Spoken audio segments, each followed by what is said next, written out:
Саламатсыңдар ма, балалар? Математика сабағына қош келдіңіздер. Балалар, барлығымыз экранға назар аударайық. Берілген асықтарды жинақтай отырып, бүгінгі сабағымыздың тақырыбын ашайық. Бүгінгі сабағымыз дұрыс айтасыңдар. Қайталау. Яғни өткен тақырыптарды қайталаймыз. 3 таңбалы сандарды, 4 таңбалы сандарды, 2 таңбалы сандарға бөліп көбейтеміз. Яғни бөлім бойынша алған білімімізді қорытындылайды. Тамаша. Ал енді олай болса, бірінші тапсырмаға назар. Есептеуді орындамай-ақ, бөлімдінің мәнінде қанша цифр болатынын анықтау керек. Жауаптарды өсу ретімен қойып, ежелгі Исфиджаб қаласы 11 ғасырда қалай аталған? Бірінші 302.016-ны 12-ге бөлгенде мәнінде қанша цифр болады екен анықтайық. Қане, жылдам есептейік. Қанша цифр болады екен? Жарайды. 5 цифр болады екен. Келесі 7981-ді 23-ге бөлейік. Қанша цифр болады екен мәнінде? Жарайды. 3 цифр. Келесі үшінші есепті орындай қояйық. Мәнінде қанша цифр болады екен? 7 цифр болады екен. Тамаша. Ал келесі төртінші есепті орындай қояйық. 782-ні 23-ге бөлейік. Мәнінде қанша цифр болады екен? Жарайсыңдар, 2 цифр болады екен.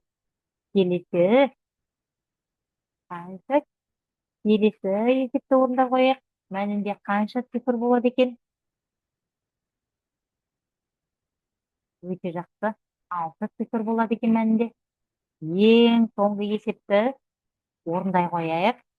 Саны 8000-ды 4-ке бөлгенде мәнінде қанша цифр болады екен? Жарайсыңдар, 4 цифр болады. Енді осы жауаптарды өсу ретімен қоя қояйық. Сонда ежелгі Исфиджаб қаласында 11 ғасырда қалай аталғанын білетін боламыз. Қане?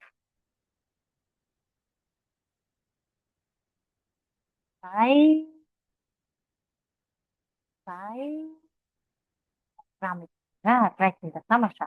Өте жақсы. Ал енді балалар, екінші тапсырмаға назар аударайық. Оқулықтарының 72-ші бетінде бар.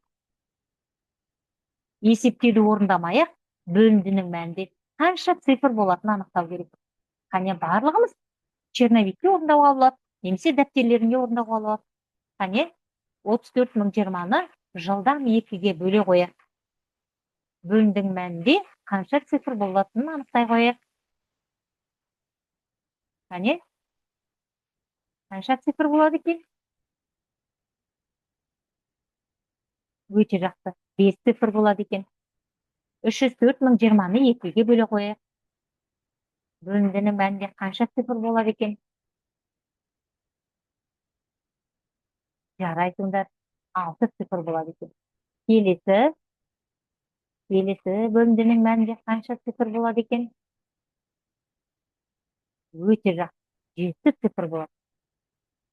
510.015-ті 5-ке бөліп тастасақ деп. Бөлімдінің мәнінде қанша цифр болады? Қане, есептей қояйық. Өте жақсы. 6 цифр болады екен. Келесі 5115-ті 5-ке бөле қояйық. Бөлімдінің мәнінде қанша цифр болады екен? Өте жақсы. 4 цифр болады екен. Келесі есепті бөле қояйық, орындап. Өте жақсы. 4 цифр болады екен. Ал енді келесі 936.003-ті 3-ке бөле қояйық. Бөліндінің мәнінде қанша цифр болады екен?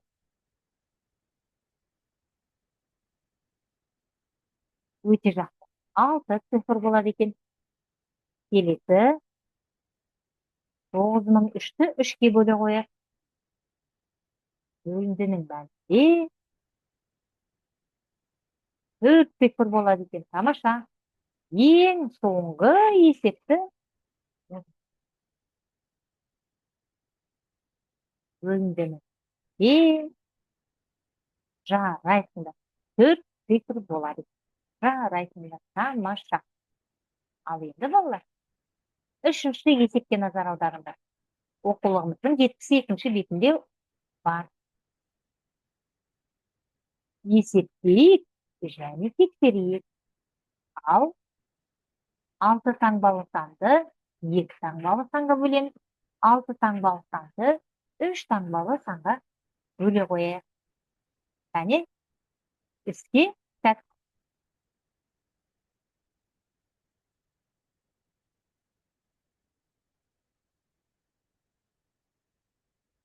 Орындадық па? Орындадық. Менің орындаған есебіммен тексере қояйық. Ал тексерейік. Тура осындай ма? Олай болса, жарайсыңдар. Тамаша. 454.779-ды 507-ге бөлдік. Бөліндінің мәні 897. Оны не істейді? Тексер дейді. Яғни бөлуді көбейту амалымен тексереміз. Тексердік пе? Жарайсыңдар. Тамаша. Келесі 681.306-ны 69-ға бөлгенде 9.874. Дұрыс па? Енді оны көбейту амалымен тексеру керек. Тексердік пе? Жарайды. Тамаша. Өте жақсы. Менің есебіммен сіздердің есептеріңіз тура дұрыс келеді деген ойда. Олай болса, келесі тапсырмаға көшейік. Оқулығымыздың 74-ші бетін ашайық. Бірінші тапсырмаға назар. Әрбір өрнек үшін тиімді есептеу тәсілін жаз. Орындайық.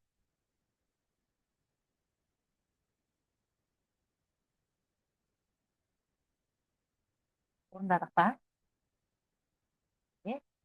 Бірінші есепті орындап, менің есебіммен тексеріп көрелік. Қане?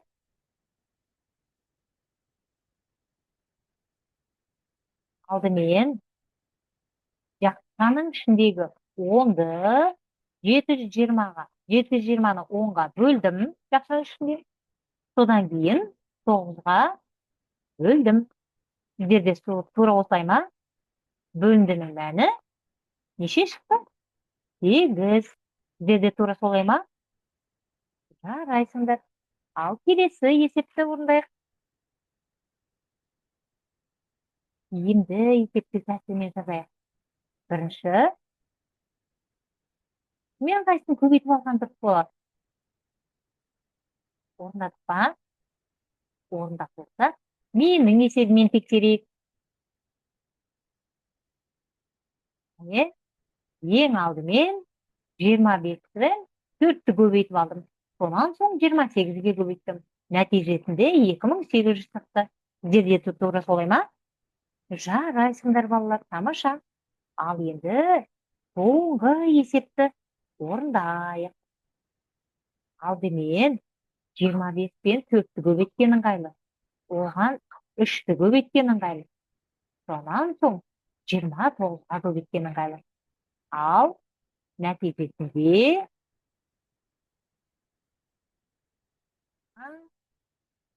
қанша шықты? 8700. Тамаша. Жарайсыңдар. Менің есебіммен сіздің есептеріңіз өте сәйкес келді деген ойдамын. Дұрыс келді деген ойдамын. Тамаша. Жарайсыңдар балалар. Ал енді балалар, келесі есепке назар аударайық. Екінші тапсырма. Халықпен бөлуді орында жарып тексер дейді. Ал 5 таңбалы санды 3 таңбалы санға бөлейік.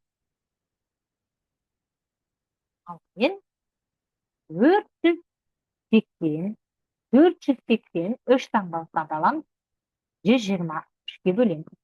480-ді 123-ке бөлгенде, яғни 480-нің ішінде 123 нешеу? Неше деген санды береміз? Жарайсыңдар. 3 деген сан. 3-ті барлық санға көбейтіп шығарамыз. 3-ке көбейтеміз. 2-ге көбейтеміз. 1-ге көбейтеміз. 360. Ал енді 480-нен 369 азайт. 111. 111. Енді оған 9 түсіреміз. 1119. 1119-дің ішінде 123 нешеу? Яғни, нешеу деп ойлайсыңдар? Неше деген сандан береді? Жақсы, 9. 9-ды 123-ке көбейт. Ал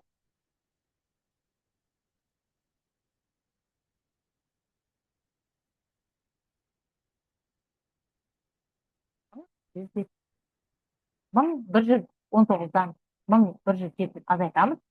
2 шықса, 12. Жанына 4 түсіреміз. Ал енді 124-тің ішінде 123 нешеу? Нешеден береміз? Жарайсыңдар. Әрине, бірден береміз. 124-тен 123-тен 1.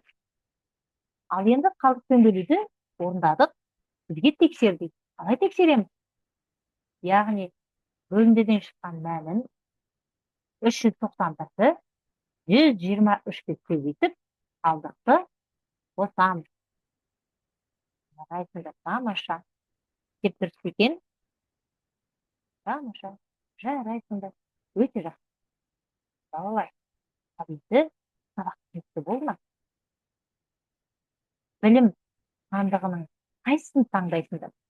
Сабақ өте жақсы өтті ме? Сабақ жақсы түсіндім деген сандықты ма? Әлде тақырып бойынша әлі ізденуім керек деген сандықты таңдайсыңдар ма? Қайсысын таңдайсыңдар? Менің ойымша, сабақ өте жақсы түсіндім, қызықты болды. Сонымен қоса, сабақты жақсы түсіндім деген 2 сандықты да таңдауларыңызға мүмкін. Солай емес пе? Жарайсың. Олай болса бүгінгі сабақты келесі сабаққа кездескенше дейін сау болыңыздар.